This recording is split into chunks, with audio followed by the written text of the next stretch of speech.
Allez dans la parole de Dieu. Là, pour nous, si vous avez vos Bibles, vous pouvez très certainement suivre avec moi dans 1er Thessaloniciens. 1er Thessaloniciens et le premier chapitre.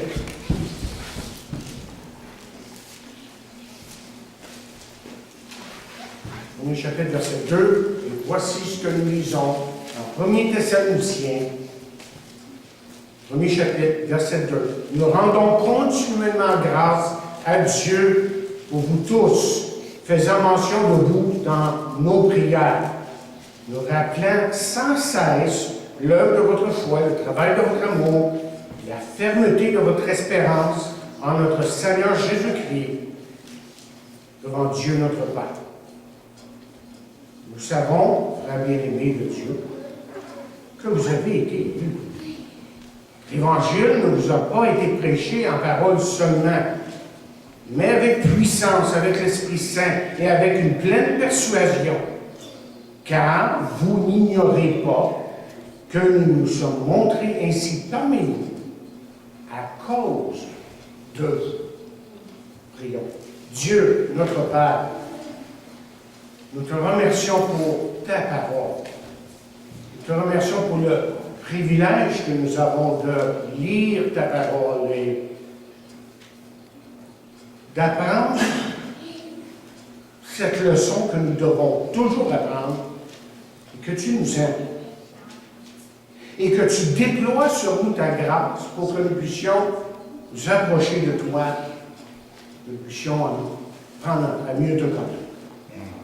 Et en venant à toi, nous voudrions que tu puisses nous aider à mettre les choses de la semaine de côté, les difficultés que nous avons eues, de remettre tout ça entre tes mains. Et puisses-tu nous aider à vraiment laisser ton Saint-Esprit parler à chacun de nos cœurs ce matin.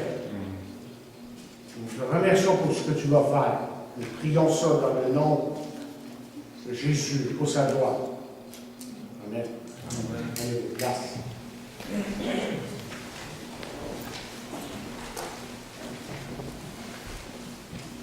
On nous raconte que le grand évangéliste Billy Sunday, qui a vécu au début du 19e siècle, se préparait pour une grande croisade dans une certaine ville aux États-Unis. Donc, il a écrit au maire de la ville, lui demandant les noms de ceux qui avaient surtout besoin de prière. Le maire a regardé sa lettre, regardé de côté de lui, et lui envoya le livre de téléphone.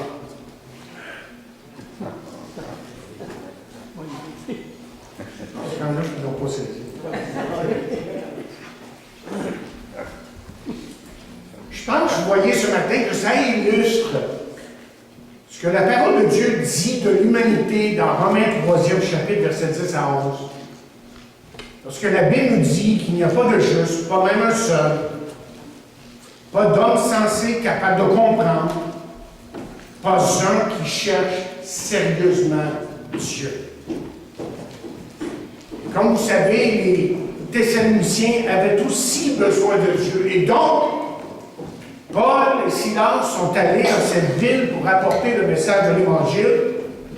Plusieurs sont venus à Jésus-Christ.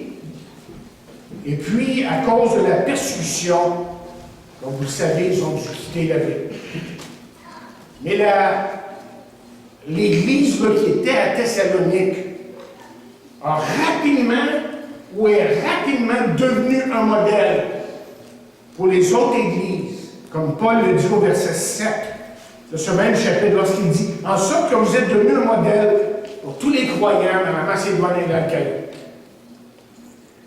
Moi, je pense ce matin que l'une des caractéristiques qui a frappé l'apôtre Paul dès le début de ces chrétiens, c'est leur sincérité. Parce que vous remarquerez qu'au verset 3, il va dire, là, devant Dieu notre Père. C'est à Dieu qu'ils avaient à répondre.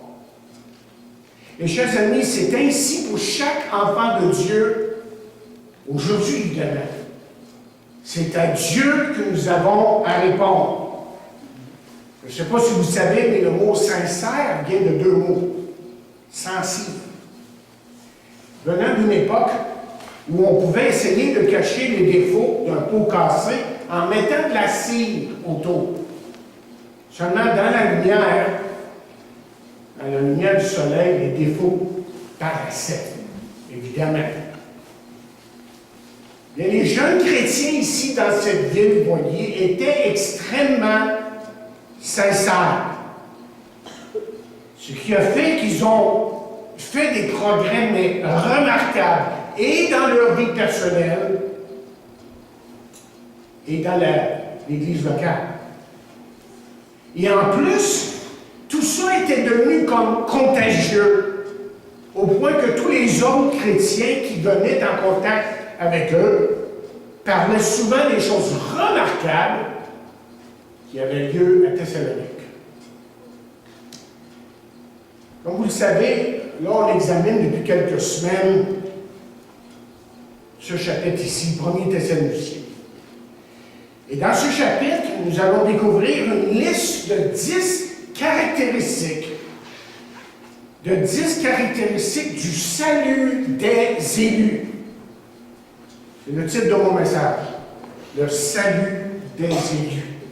Premier message. Et remarquez encore une fois le verset clé, évidemment, dans ce chapitre, c'est le verset 4, où l'apôtre nous dit, nous savons, frères bien-aimés de Dieu, que vous avez été élus, que vous avez été choisis. Il me semble qu'il est en train de leur dire ici, c'est peut-être dans ses paroles. Moi, je pense qu'il est en train de leur dire qu'il sait dans le plus profond de lui-même qu'ils sont des élus. Ce qui fait que ça le pousse au verset 2, vous avez remarqué l'autre semaine, là, à rendre grâce à Dieu pour ces jeunes chrétiens. Il savait que ces jeunes chrétiens étaient des vrais frères et il savait qu'ils étaient les bien-aimés de Dieu, que cette terminologie ici qu'il utilise, bien-aimés de Dieu, avait une chose spéciale pour ceux qui marchaient fidèlement avec Dieu jour après jour. Évidemment, la question qu'on s'est posée, après une déclaration comme celle au verset 4, vous avez défini, on s'est posé la question, mais comment est-ce que tu sais? Comment est-ce que tu l'as su, ça? Comment est-ce que tu peux être si convaincu que les gens qui sont là, dans cette Église, et c'est tous les chrétiens qui sont là, sont vraiment des élus? Peut-être qu'il faut actualiser la question de la façon suivante ce matin, et se la poser de cette façon. Comment sait-on? Comment sait-on quand une personne est véritablement un enfant de Dieu? Écoutez, dans ce chapitre ici, l'apôtre nous donne deux catégories par lesquelles nous pouvons reconnaître le salut des élus. La catégorie numéro 1 nous parle de leur condition actuelle. Mais la catégorie numéro 2, elle nous parle de leur conversion dans le passé. La condition actuelle est ce qui préoccupe l'apôtre au verset 3. Et la conversion qui touche le passé, ce qui s'est passé dans le passé, justement, mais c'est ce qui lui préoccupe là, à partir du verset 5 à 10. Et parfois, on dit que les deux catégories se mélangent pour nous donner justement une série de caractéristiques par lesquelles nous pouvons identifier un vrai croyant. Souvenez-vous que les Thessaloniciens, dans cette église ici, étaient sauvés seulement depuis très peu de temps. À peine quelques mois, on pense. Alors, qu'est-ce qui a rendu Paul si confiant que ces gens dans cette église étaient des élus, des gens qui étaient véritablement choisis par Dieu. Tout d'abord, nous avons noté au verset 3, vous vous rappelez, là? Parce que je vais juste repasser brièvement, ce ne sera pas long. On a remarqué, on a noté là, les trois absolus visibles qui les identifiaient comme véritablement des personnes qui étaient sauvées. Et les trois choses sont les suivantes. L'œuvre de votre foi, le travail de votre amour et la fermeté de votre espérance. Il dit ensemble, chaque fois que je me souviens de vous, je me souviens de ces choses. Et je dirais ce matin que ce sont les trois premières preuves initiales de la foi qui sauvent. Et c'est un thème qui revient dans cette épître, par exemple, dans 1er Thessaloniciens, 5e chapitre, verset 8. Regardez ce qu'il dit. Il dit, « Mais nous qui sommes du jour soyons sobres, ayant revêtu la cuirasse de la foi, de l'amour, et ayant pour casque l'espérance du salut. » Maintenant, ce que j'aimerais faire sur celle-ci, c'est d'ajouter à ces trois caractéristiques trois mots. Juste pour nous aider peut-être à vraiment nous rappeler ce qu'on est en train de lire ici. Okay? Et les trois mots sont les suivants. D'abord le mot production, le mot affection et le mot continuation. Autrement dit, la production, c'est une foi qui fonctionne. La foi n'est jamais sans les œuvres. Ce n'est pas par les œuvres, mais la vraie foi n'est jamais sans les œuvres. L'affection, ça nous parle d'un amour qui travaille, qui est à l'œuvre, qui est évident. La continuation nous parle de cet espoir que Dieu a mis dans nos cœurs et qui persévère malgré les difficultés à certains moments. Autrement dit, ce que je suis en train de dire ici, c'est que la vraie foi produit des œuvres qui viennent de Dieu.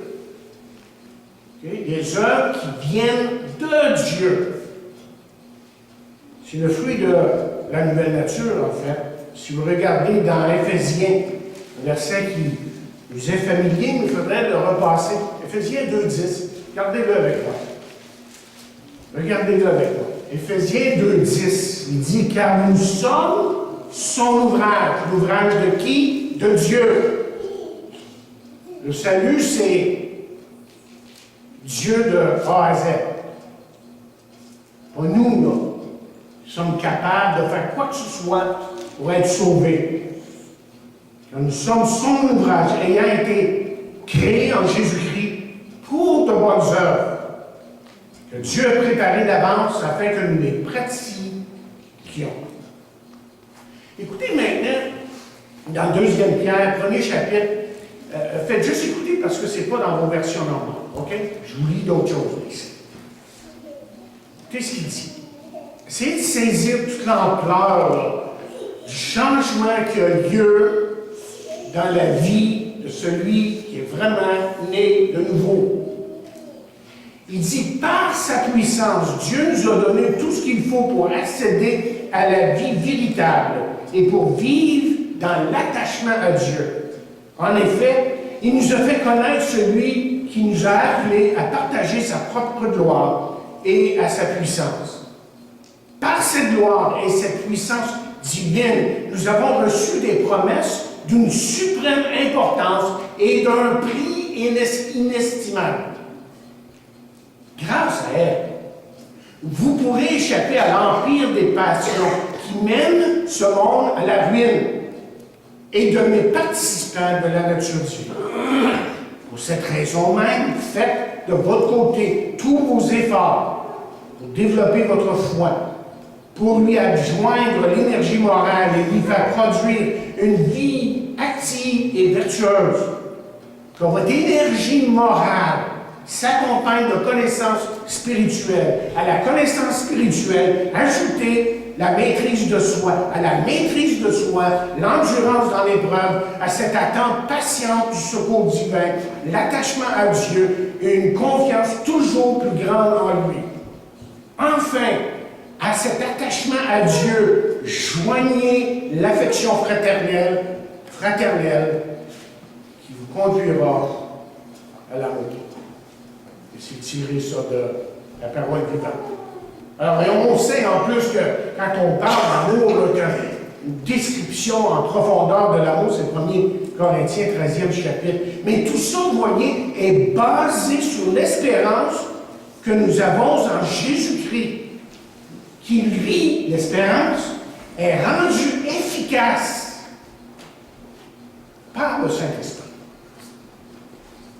Tu sais ce que la parole de Dieu nous dit. Or, notre espérance ne risque pas d'être déçue. Pourquoi? Il dit d'abord car Dieu nous aime. Et ensuite, il ajoute, il nous a donné son Saint-Esprit qui a rempli nos cœurs de son amour. C'est l'activité, je répète, l'activité du Saint-Esprit qui agit en nous, qui fait que cette espérance est vivante et réelle. OK, maintenant on avance. Ça, c'était juste pour toucher un petit peu ce qu'on a déjà touché. Vous pouvez aller dans plus de détails dans d'autres messages que j'ai déjà donnés sur verset 3 surtout. Là, ce qu'on veut faire, c'est d'avancer et de commencer à toucher les versets 5 à 10. On fait juste vraiment commencer ce matin. Là, on passe à la deuxième catégorie. Et à un passé, vous voyez, qui n'est pas très loin pour les Thessaloniciens. Donc, j'ai dit tantôt, à une conversion qui a eu lieu il y a quelques mois. Et Paul veut, ici, là, que ces jeunes chrétiens remarquent comment ils ont répondu à l'Évangile dès le début de leur conversion. Et quelles preuves ont comme émergé de cette réaction originale. Donc, qu'est-ce qu'il fait? Il se tourne vers le passé, ou leur passé souverain, et leur rappelle sa première rencontre avec eux, et comment ils sont devenus véritablement des enfants de Dieu, comment ils sont véritablement devenus des élus. En passant, je veux que vous remarquiez qu'on ne va pas regarder seulement là, le moment de la prédication, le moment de la conversion, mais des résultats. Il y a eu vraiment, véritablement des résultats concrets. Comment leur conversion a vraiment changé leur vie. Et le tout, évidemment, a commencé à leur conversion. Et les résultats étaient évidents là, dès le début. À la première minute, la première heure de leur conversion, il y a des choses qui sont devenues évidentes. Et Paul et les autres les ont vues. Et là, au verset 5, plutôt, je vais retourner avec moi dans le 1er Thessaloniciens. Verset 5, il introduit la quatrième caractéristique qui identifie le salut des élus. Relisons ces paroles. Regardez ce qu'il dit, notre évangile ne vous a pas été prêché en parole seulement, avec puissance, avec l'Esprit Saint, avec une pleine persuasion, car vous n'ignorez pas que nous nous sommes montrés ainsi parmi vous à cause de vous. On a quelque chose ici dans ce verset-là qui est vraiment important, qui est vraiment même essentiel à comprendre. Et c'est pour ça que je veux qu'on laisse Dieu vraiment parler à nos cœurs. Il y a des choses que Paul est en train de dire ici, qui est tellement fondamental et tellement important que si on le manque,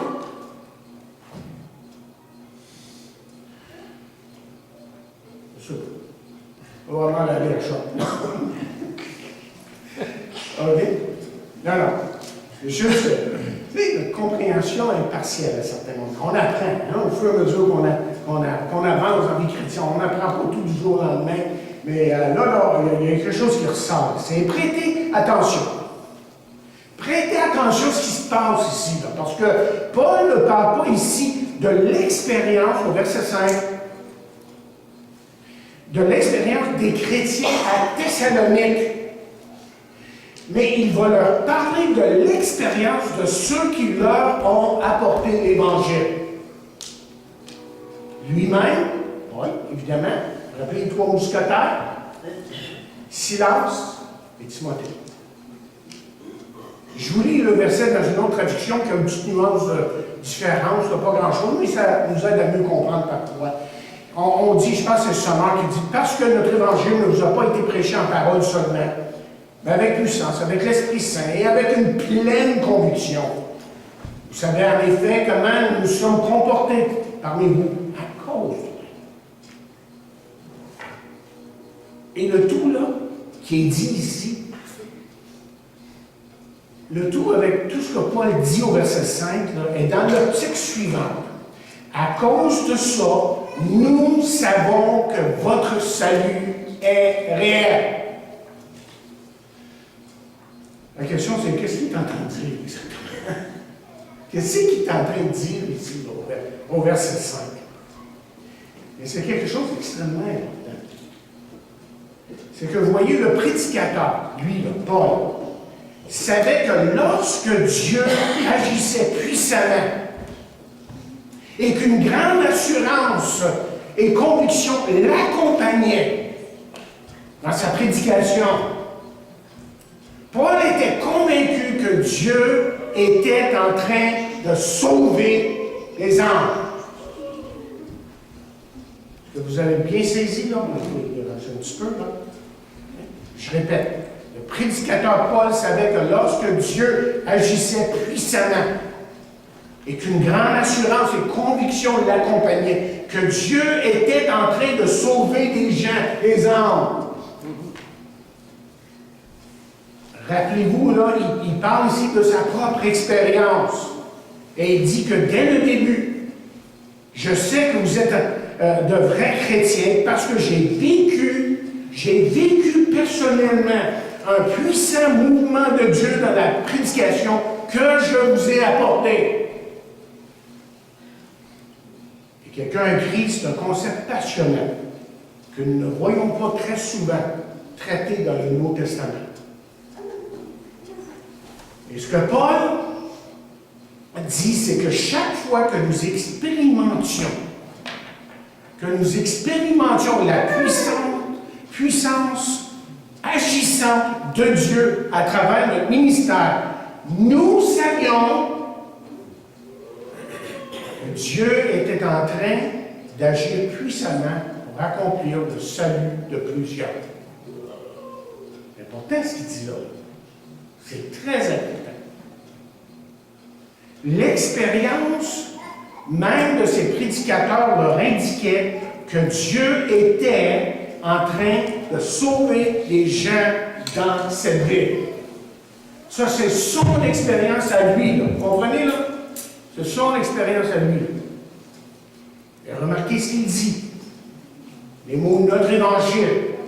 Il appelle notre évangile dans 2 Thessaloniciens 2,14. Même chose, 2 fois ça nous revient. Autrement dit, cet évangile-là qu'il annonçait était devenu tellement personnel, une partie de lui, que c'est devenu évidemment le sien. Il faut bien comprendre que, il ne faut pas juste lire ça, là, que lorsqu'on va dans les autres écrits, les autres épîtres, ici, c'est bien question de l'évangile de Jésus-Christ, dont Paul parle lorsqu'il parle dans 1 Corinthiens, 15e chapitre, et qu'il parle que l'évangile, c'est d'abord la mort de Jésus-Christ, qu'il a été enseveli et qu'il est ressuscité le 3e jour. Et en passant, le terme évangile est un mot qui nous revient 8 fois dans cette épître, les 2 épîtres en fait. Et là, je veux que vous saisissiez toute l'ampleur de ce que Paul est en train de dire. Alors, laissez-moi le dire d'une autre façon. Okay?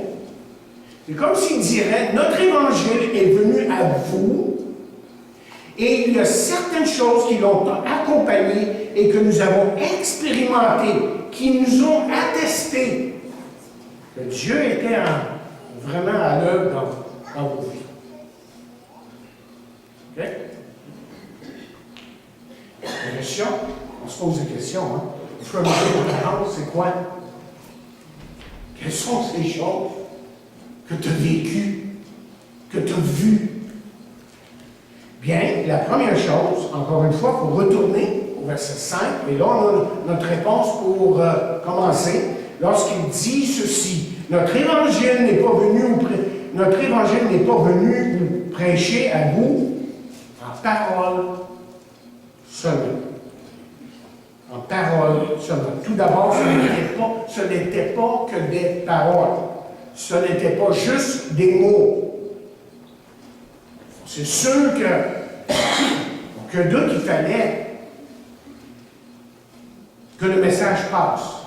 Que le message passe par des paroles, parce que la parole de Dieu elle-même dit dans 1 Pierre 1, verset 23, « Rappelez-vous que la semence de vie par laquelle vous êtes nés de nouveau n'est pas de nature mortelle et éphémère. C'est une semence immortelle, dit-il. C'est la parole vivante et éternelle de Dieu. » Et en écrivant dans Romains 10e chapitre, verset 9, vous connaissez bien le verset, « Ainsi la foi vient de ce qu'on entend bien la parole de Christ. » Autrement dit, vous ne pouvez pas être sauvé sans la parole. Mais ce n'est pas seulement les paroles et les mots, ou les mots. La foi vient en entendant la parole, mais il y a plus que ça. C'est ça que Paul veut leur dire ici. C'est pas juste un discours. C'est pas seulement une logique. Ce n'est pas juste de la rhétorique. Prêcher l'Évangile, ce n'est pas juste une communication intelligente. Les gens ne seront pas sauvés parce que vous êtes extrêmement intéressants. Parce que vous savez comment attirer leur attention. Parce que vous êtes savants. Ou parce que vous êtes capable de manipuler leurs pensées. Peu importe la façon aussi, le discours démontre même beaucoup de savoir. Peu importe le charisme dans le discours, peu importe la subtilité des paroles, des mots à certains moments. Peu importe les belles paroles. Et même si vous dites la vérité, il doit y avoir autre chose. Ça, c'est la première chose que Paul désire que ces jeunes chrétiens comprennent. Et c'est exactement ce que Dieu veut que nous comprenions. Pourquoi est-ce si important? Tout d'abord parce que dans 2e Corinthiens, on va commencer par là, 4e chapitre, verset 3 et 4. Voici ce que nous lisons. 2e Corinthiens, 4e chapitre, verset 3 et 4. Il dit, si notre évangile est encore voilé, il est voilé pour ceux qui périssent, pour les incrédules dont le Dieu de ce siècle a aveuglé l'intelligence, afin qu'ils ne vissent pas briller la splendeur de l'Évangile de la gloire de Christ, qui est l'image de Dieu. Il y a une autre version qui dit ceci, comme ceci. Il dit, sans doute, malgré tout cela, notre Évangile demeure-t-il voilé obscur pour certains. Mais à présent, le voile est dans leur cœur et il ne reste que chez ceux qui courent à leur perte. Ceux dont le Dieu de ce monde a aveuglé l'esprit et obscurci l'intelligence à cause de leur incrédulité. Satan veut les empêcher de voir briller dans toute sa splendeur l'évangile de la gloire de Christ, image du Dieu vivant. Autrement dit que Paul, ce qu'il est en train de dire ici, ce n'est pas juste des mots, des paroles seulement, c'est parce que ces gens-là sont aveugles. OK? Et Jésus lui-même a rajouté quelque chose sur ce point dans Jean 3e chapitre, verset 19. Écoutez ce que lui dit. Parce que Jésus en rajoute. En disant ceci, et voici quel est ce jugement. La lumière, dit-il, est venue dans le monde, et les hommes ont préféré les ténèbres à la lumière, parce que leur manière de vivre ou d'agir était mauvaise. Donc, qu'est-ce que la Bible est en train de nous dire ici? Qu'est-ce qu'il est en train de nous dire? Okay? C'est que les gens aiment leur aveuglement. Parce que leur aveuglement est confortable. Les gens tiennent littéralement à leur péché aujourd'hui. Et ainsi, vous avez des hommes qui sont aveugles dans les ténèbres, mais qui aiment les ténèbres.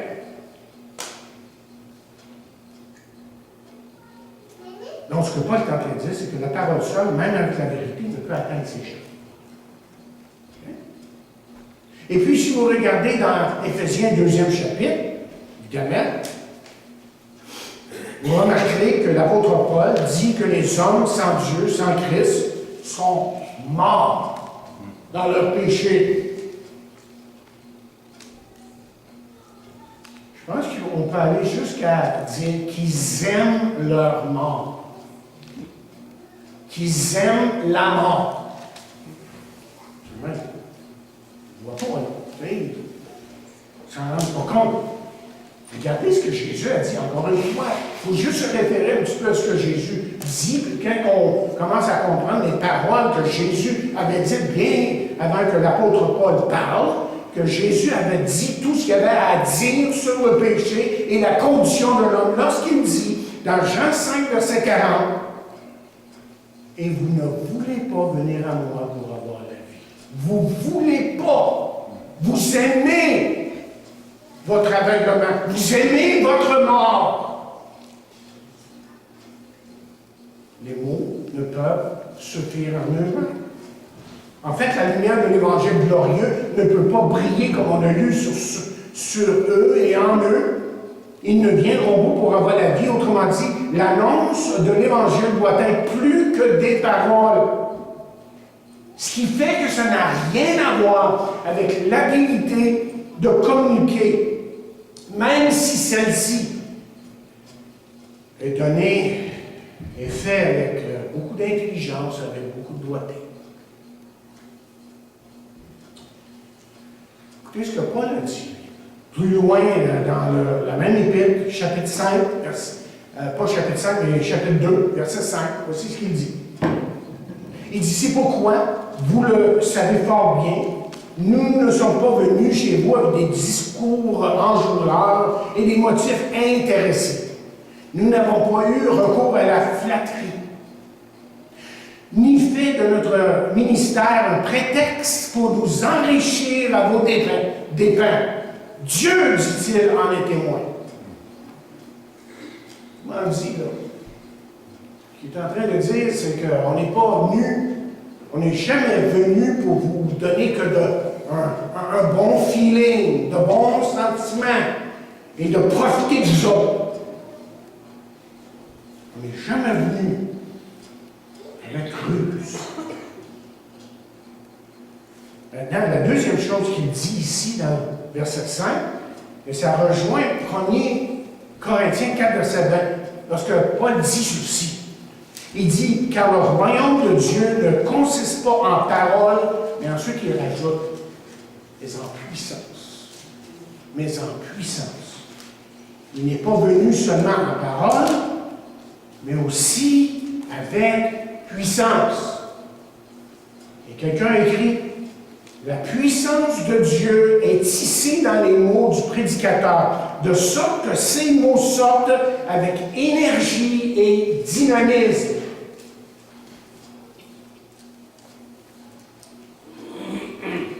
Là, il ne parle pas à celui qui écoute. Il parle de son expérience à lui. Là. Hein? Retenez ça. Là. Il est en train de parler de ce que lui est en train de vivre là, en tant que prédicateur. Et donc, c'est comme si Paul serait en train de dire, quand je vous ai prêché, ce n'était pas seulement des paroles. Oh non, ce n'était pas juste des paroles. C'était puissant. Et j'ai senti cette puissance agissante en moi. Autrement dit, Paul a expérimenté une puissance intérieure que le prédicateur éprouve parfois. Et tout cela le rendait. Tout cela le rendait, lui, Paul, le conscient que Dieu était en train d'agir à travers les paroles qu'il prononçait. Écoutez, je veux dire que c'est une expérience exaltante, et ça, je remercie le Seigneur d'avoir vécu à plusieurs reprises où, lorsqu'on prêche, on sent que Dieu, qu'il y a un mouvement de Dieu et dans ma vie et dans la vie de la santé vivante. Maintenant, la question c'est d'où vient cette puissance? Ou d'où vient cette puissance? Et là, il faut retourner au texte, le suivre avec attention, et on lit tout simplement avec puissance avec l'Esprit Saint, ou le Saint-Esprit. On dit, vous ne pouvez pas séparer la personne du Saint-Esprit de la puissance. Vous entendez des fois là, des choses de télévision. La puissance, la puissance, la puissance. Le neuf, là. Elle est là. Si tu es sauvé, elle est là. Tu as juste à te soumettre. Cette puissance-là, le Saint-Esprit va agir. C'est ce qu'on lit dans Acte 1:8. Mais vous recevrez une puissance, quoi? Le Saint-Esprit survenant sur vous, et vous serez mes témoins à Jérusalem, jusqu'aux extrémités du monde. Et ce que nous avons dans Acte 2, c'est des croyants qui sont là dans la chambre haute et qui ont été remplis du Saint-Esprit. Autrement dit, quand nous parlons de prêcher avec puissance, on ne parle pas ici là, de quelque chose qui est mystérieux, de mystique. Nous parlons du ministère du Saint-Esprit, qui est agissant et qui dynamise le prédicateur. Et les deux sont inséparables. Donc, c'est comme si Paul est en train de dire, quand nous sommes arrivés chez vous, quand on est venu chez vous, c'était pour vous annoncer l'Évangile par la puissance du Saint-Esprit. Il n'y a pas d'autre chose. Et encore une fois, il ne parle pas de leur expérience, les chrétiens de Thessalonique. Il parle de la sienne. Paul savait que s'il, là en parlant de lui-même, Silas et Timothée, était utilisé par Dieu pour prêcher avec une force surnaturelle, c'est que Dieu allait faire quelque chose de glorieux. Que Dieu allait faire de grandes choses. Parmi nous. Et c'est pour ça qu'on peut saisir que lui avait saisi, que lui avait bien mémorisé ces paroles qu'on tire d'Ésaïe 55, verset 11, qui dit « Ainsi en est-il de ma parole qui sort de ma bouche. Elle ne retourne point à moi sans effet, sans avoir exécuté ma volonté et accompli mes desseins. » Ésaïe 55, verset 11. Alors, Paul dit que ce n'est pas seulement par les paroles, les paroles ici, là, que Dieu agit, mais aussi par la puissance du Saint-Esprit. Et en plus, là, il en rajoute dans le texte. Et avec une pleine persuasion, dit-il, avec une pleine conviction. Quand il est en train de parler ici, il est en train de dire, nous étions certains de ce que nous disions, nous étions confiants en ce qui a trait à la véracité de la parole et la clarté de son message. C'était simple, c'était audacieux. Écoutez, Paul là, et ses compagnons étaient des hommes puissants, remplis du Saint-Esprit, qui parlaient avec conviction, avec audace, avec confiance, avec assurance, je devrais dire. Et peut-être qu'à certains moments, il manquait de subtilité. Et laissez-moi vous dire que ces hommes-là ne se présentaient jamais devant les gens pour leur dire n'importe quoi, juste pour les attirer à eux. ne travaillait jamais avec par stratégie pour tromper les gens, ou manipuler les gens, ou même pour dominer les gens. Et c'est malheureusement quelque chose qui se passe beaucoup trop dans les églises évangéliques aujourd'hui. On lit les journaux. J'ai été surintendant quelques années, une dizaine d'années, on a vu des affaires. Triste de voir comment certains vont dominer les gens, manipuler les gens. Ça se fait, ça, dans nos églises. On ne fait pas attention. Mais ces hommes ici, c'était pas ça, là. Ces hommes étaient dirigés par le Saint-Esprit. Et ces hommes étaient confiants, audacieux. Et ils savaient que par cette expérience qui était la leur, qu'ils vivaient lorsqu'ils prêchaient l'Évangile, qu'il y avait des gens qui allaient être sauvés. Alors là, il faut ajouter un quatrième élément de notre liste de caractéristiques. On a vu que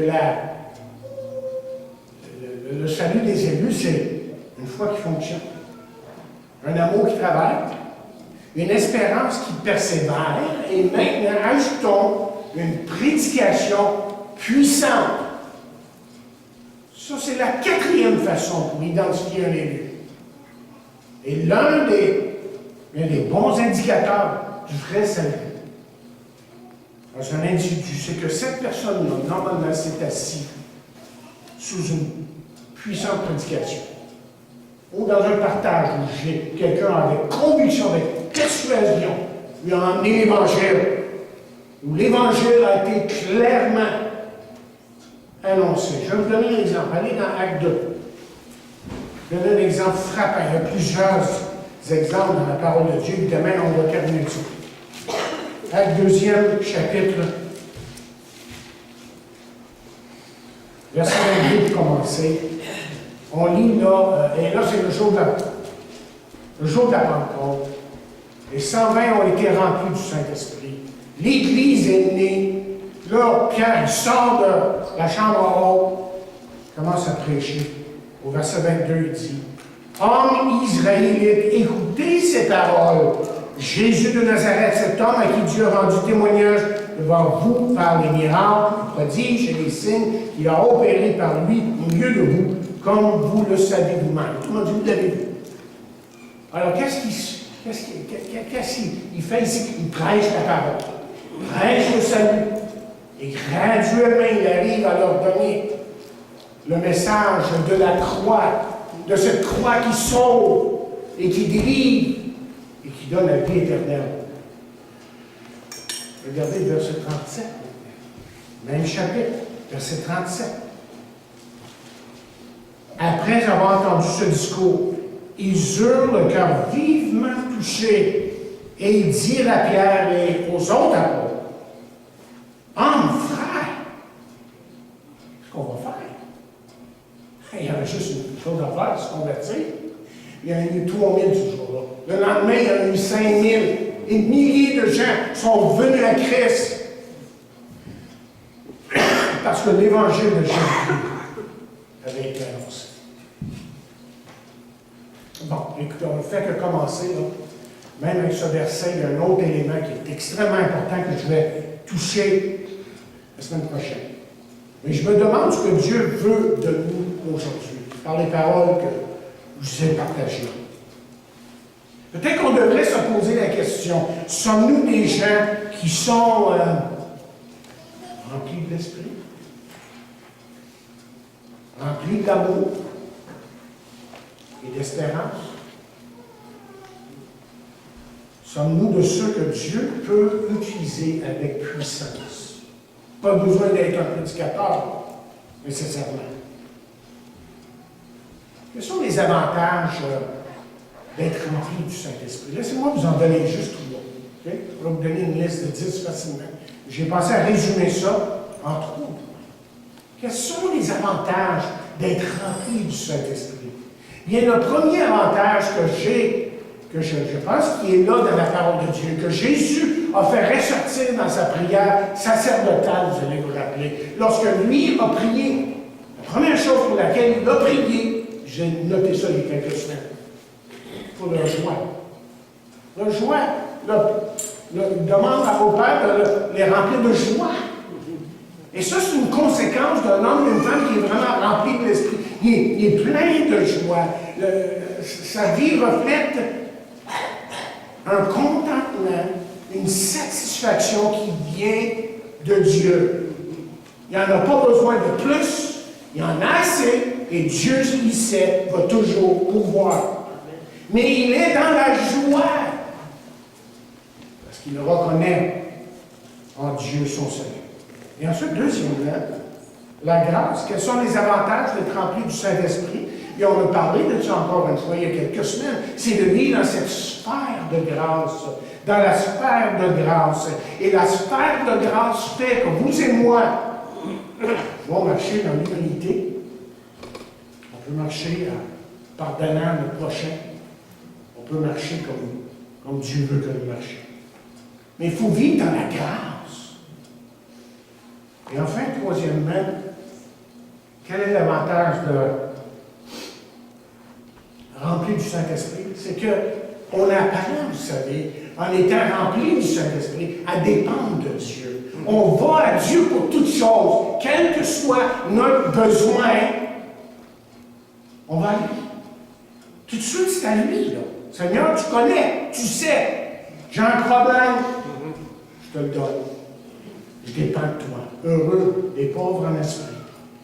C'est ça que ça veut dire, cela. Heureux ceux qui dépendent de Dieu et de Dieu uniquement pour leurs besoins et pour tout ce qui leur arrive dans la vie. Et ils hériteront le royaume de Dieu. Tout ce qui est à Dieu est à eux. C'est ça qu'il veut dire. C'est à vous. C'est à nous. Est-ce que vous avez reçu Christ dans votre vie? Vous l'avez pas fait. C'est le temps de le faire parce que vous ne savez pas ce que vous manquez. La Bible dit, crois au Seigneur Jésus, tu seras sauvé. Mais si ce matin, vous avez besoin de revenir à lui, bien lui, évidemment, il vous attend avec les bras grands ouverts. Il sait là, que ce dont vous avez besoin, c'est de son amour et de son pardon. Et que ça, c'est à la croix que vous pouvez trouver tout ce dont vous avez besoin dans votre vie. Et dans votre existence. Que Dieu nous aide à continuer. Amen. Amen.